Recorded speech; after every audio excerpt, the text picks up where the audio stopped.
Les éclipses solaires sont magnifiques, étonnantes et impressionnantes. Mais vous imaginez bien qu'elles ont également beaucoup servi pour la science.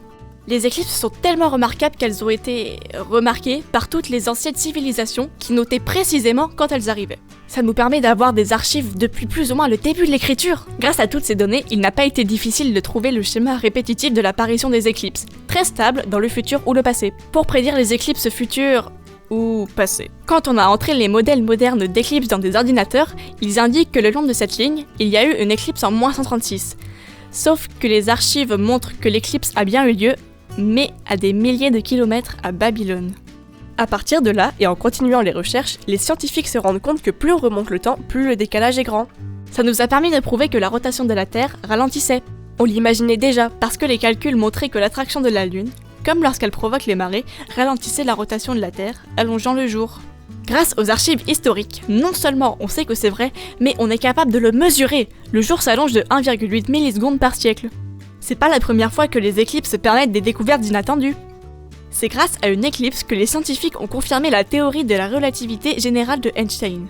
Cette théorie prédisait qu'un objet très massif pouvait avoir suffisamment de force gravitationnelle pour dévier des rayons lumineux qui passent juste à côté. Einstein prédit que le Soleil est suffisamment gros pour plier l'espace-temps. Les étoiles visibles juste à côté du Soleil devraient apparaître un peu à côté de leur véritable position. Puisque le Soleil empêche de voir les étoiles à côté de lui, les astronomes ont pris une photo pendant une éclipse totale. Quand on compare aux photos sans le Soleil, on constate qu'en effet, la position des étoiles semble un peu différente. Cette preuve a confirmé la théorie de la relativité générale et a permis de s'en servir pour connaître des trucs sympas, genre le GPS ou nos téléphones portables.